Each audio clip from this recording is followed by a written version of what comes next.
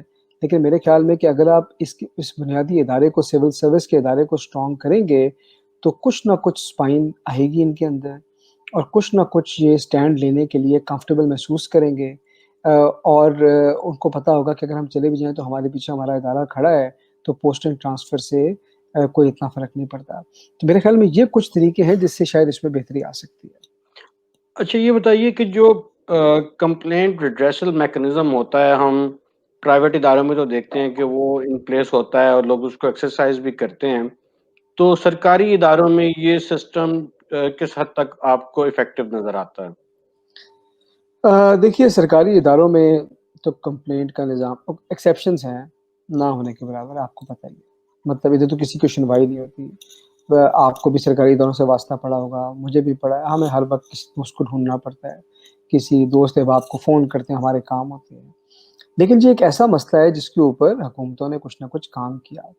شہباز شریف صاحب کے زمانے میں انہوں نے پہلے ایک نظام لائے سٹیزن فیڈ بیک سسٹم کے حوالے سے، جس میں انہوں نے کہا کہ ایک سینٹرل ادارہ بنایا جائے، اور وہ تمام شہریوں سے جنہوں نے حکومت کی کوئی سروس اویل کی ہے اس سے فیڈ بیک لیں کہ وہ سروس کے بارے میں ان کا کیا ویو تھا، پرو ایکٹیو فیڈ بیک لیں۔ تو پہلے وہ چلا۔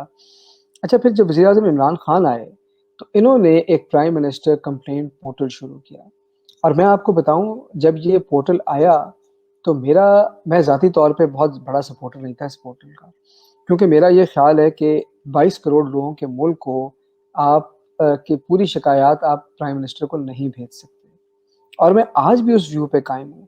لیکن میں نے اس کے اوپر لکھا بھی، اور میں نے یہ دیکھا کہ بہرحال اس سٹیزن پورٹل سے لوگوں کی شکایات کافی حد تک دور ہوئیں اور ان کا ازالہ ہوا۔ میں نے خود ایک آرٹیکل لکھنے کے لیے ایک ایکسپیریمنٹ کیا. میں نے 3 ایشوز آئیڈینٹیفائی کیے لاہور میں اور ان کے اوپر کمپلینٹ فائل کی اور اس کے اوپر وہ لکھا اور اس میں سے 2 ایشوز مجھے اب یاد پڑتا ہے کہ ریزالو بھی ہو گئے. تو یہ ایک میکانزم ہے جس کو اسٹرینتھن کیا جا سکتا ہے. یہ ایک الگ بات ہے کہ اگر لوگوں کو یہاں سے ایزی ریپریو ملنے لگ گیا اور لوگ کہیں کہ جی یہ تو بڑا آسان طریقہ ہے، تو پھر شکایات کا والیوم اور کوانٹم اتنا بڑھ جائے کہ وہ سسٹم کریپل ڈاؤن کر دے. لیکن یہ ایک کمپلینٹ ریڈیسل کا میکانزم اس وقت موجود ہے. آپ بھی چاہیں تو یہ اپلیکیشن ڈاؤن لوڈ کریں. آپ کو شکایت ہے تو وہ آپ کو پورا ٹریک کر کے بتا دیں کہ آپ کی اپلیکیشن کہاں تک پہنچی ہے اور اس پہ کیا ہے. اور کچھ حد تک لوگوں کی شکایات کا ازالہ ہوا ہے، جیسا کہ میں نے آپ کو بتایا اس سے. اچھا یہ بتائیے کہ بیوروکریسی میں جو اعلیٰ سطحی پوزیشنز ہیں ان میں خواتین کی شمولیت اب کس حد تک بہتر ہوئی ہے، اور یہ جو ہراسمنٹ ایٹ ورک پلیس کی پالیسی ہے کیا اس کا بھی کوئی کنٹریبیوشن ہے کہ جس میں ایک انکریجمنٹ ملے خواتین کو اعلیٰ سطحی پوزیشنز پہ اپنا کردار ادا کرنے کے لیے؟ دیکھیے میں آپ کو بتاتا ہوں. آپ کو پتہ ہے کہ میرا بھی تعلق سول سروس سے تھا ایک زمانے میں، اور آج سے 20 سال پہلے جب میں سول سروس میں آیا تو اس وقت ڈی ایم جی کہا جاتا تھا، پی ایس کہا جاتا ہے. تو ہمارا کوئی 17 18 19 لوگوں کا بیچ تھا، اس میں صرف ایک خاتون تھی. اور آج جب پی ایس کے نئے بیچز آتے ہیں تو اس میں یہ تعداد بہت زیادہ ہے. جب ہم سروس میں آئے تھے تو اس وقت پولیس کے اندر ایک خاتون تھی جن کو جو پولیس سروس میں آئی تھیں کسی خاص سرکمسٹانسز میں، لیکن اس کے علاوہ یہ کانسیپٹ بالکل نان ایگزسٹنٹ تھا کہ خواتین پولیس سروس آف پاکستان میں سرو کر سکتی ہیں. آج لاتعداد ینگ بچیاں، خواتین، professional women, A S Ps ہیں، ایس پیز ہیں. تو میرے خیال میں ایز اے سوسائٹی ہم آگے بڑھ رہے ہیں. جب آپ اعلیٰ لیکن دیکھیں اس پروسیس کا ایک پارٹ ہے، جس ینگ پروفیشنل کو آج آپ انگیج کریں گے وہ 20 سال کے بعد اعلیٰ پوزیشن کے اوپر جائے گا. تو اگر تو اعلیٰ سے آپ کا مطلب ہے 21 22 تو پھر تو اس میں ابھی وقت لگے گا. لیکن جو پائپ لائن ہے اس کے اندر یہ حالات کافی بہتر ہو رہے ہیں. خواتین کی پارٹیسپیشن پہلے سے بہت زیادہ ہے. میرے پاس ایبسلیوٹ نمبر نہیں ہے، آئی ایم شیور کہ ابھی بھی وہ بہت کم ہوں گے اور بہت کام کرنے کی ضرورت ہے. لیکن میں کیونکہ 20 سال پہلے سے کمپیئر کر رہا ہوں، اور جہاں پہ ہم آج کھڑی ہیں یہ 20 سال پہلے انتھنکیبل تھا. ایک خاتون ڈی سی تب تک رہی تھی، عارفہ صبوحی صاحبہ تھی. میرے خیال ہے ساہیوال یا کہیں بہاڑی کی وہ ڈی سی تھی پہلی دفعہ لگی، اور ان کے بارے میں کہا جاتا تھا کہ جی واحد خاتون ڈی سی. اب تو لا تعداد ڈپٹی کمشنر پنجاب میں دیکھتا ہوں وہ ینگ بریلینٹ ویمن ہے. لاہور کی ڈی سی ایک خاتون کو لگایا گیا. تو اب تو یہ کافی عام ہو رہا ہے. جو آپ نے ہراسمنٹ کی بات کی، دیکھیں ہراسمنٹ کا ایشو ہمارے ملک میں بہت پرانا ہے، دنیا کے کئی ممالک میں ہے اور بہت ویل انٹرنسڈ ہے. یہ تو لوگوں کی اویئرنیس میں آہستہ آہستہ فرق آ رہا ہے. لیکن میں سمجھتا ہوں کہ آج بھی سرکاری اداروں میں سیکشل ہراسمنٹ کی پالیسیز، ان کے خلاف میکنزمز بہت ویک ہیں، یہ نان ایگزسٹنٹ ہیں جب آپ ان کو کمپیئر کرتے ہیں ملٹی نیشنل سے یا ڈیولپمنٹ اداروں سے. تو میرے خیال میں یہ وہ فرنٹ ہے جس پہ بہت زیادہ کام کرنے کی ضرورت ہے. لیکن میں سمجھتا ہوں کہ جیسے جیسے خواتین کی تعداد بڑھے گی، اویئرنیس بڑھے گی، یہ پریشر بھی بڑھے گا کہ ان سسٹمز کو اسٹرانگ بنایا جائے تاکہ اس مسئلے کا حل کیا جا سکے. اچھا حسان صاحب، موضوع کے حوالے سے تو ہم نے اپنے سوالات جو ہیں وہ مکمل کر لیے ہیں، لیکن ہمارا پروگرام کا فارمیٹ یہ ہے کہ ہم اپنے ہر مہمان سے 2 سوال ضرور پوچھتے ہیں. اس میں ایک سوال تو یہ ہے کہ آپ ہمیں بتائیں کہ آپ کے زیر مطالعہ کتاب اس وقت کون سی ہے، اور آپ ہمارے ناظرین کو کون سی کتاب ریکمینڈ کریں گے کہ وہ بھی اس کا ضرور مطالعہ کریں. جی میں 2 کتابیں اس وقت پڑھ رہا ہوں. ایک تو ولیم ڈیل رمپل کی کتاب ہے انارکی، اور اس کے علاوہ ایک موٹیویشنل کتاب ہے رابن شرما، میرے بڑے فیوریٹ وہ لیڈرشپ انسٹرکٹر اینڈ گرو ہیں. تو ان کی کتاب ہے دا 5 AM کلب، ان لوگوں کے بارے میں جو جلدی اٹھتے ہیں اور کیسے ان کی زندگیاں باقی لوگوں سے فرق ہوتی ہیں. میں خود 5 بجے نہیں اٹھتا لیکن میں کتاب ضرور پڑھ رہا ہوں. لیکن ایک کتاب، کیونکہ آپ نے سول سروس کی اور ریاست کے حوالے سے سوال کیے، تو میں ایک کتاب کا ذکر کرنا چاہتا ہوں. یہ ہارورڈ کے ایک پروفیسر ہیں، ان سے میں نے بھی پڑھا ہے، ان کا نام ہے لینڈ پریچٹ. انہوں نے اور میٹ اینڈریوز نے، اور شاید ایک غالباً تیسرے آتھر بھی، انہوں نے کتاب لکھی ہے بلڈنگ اسٹیٹ کیپیبلٹی. آپ اسے اگر گوگل کریں تو یہ کتاب انہوں نے فری آن لائن اویلیبل کی ہوئی ہے. آپ لوگ ڈاؤن لوڈ کر سکتے ہیں، پڑھ سکتے ہیں۔ مجھے وہ کتاب کافی پسند آئی، یہ سمجھنے کے لیے کہ ہماری اسٹیٹ کے اور دنیا میں ہماری جیسی اسٹیٹس کے کیا مسئلے ہیں اور کس طرح سے وہ حل ہو سکتے ہیں، تو وہ میرے خیال میں کافی مفید ایک کتاب ہے۔ اچھا، اور یہ بتائیے ہمیں کہ آپ نے بہت کام کے حوالے سے پاکستان میں اور پاکستان سے باہر ٹریول کیا ہے، تو آپ کو کون سی جگہ بہت پسند آئی اور آپ کا دل کیا کہ آپ وہاں پہ مستقل طور پر رہیں یا بار بار وہاں پہ جائیں؟ دیکھیے یہ تو تقریباً ہر براعظم میں ایک جگہ ایسی ہوگی جہاں میرا بہت دل کرتا ہے جانے کا۔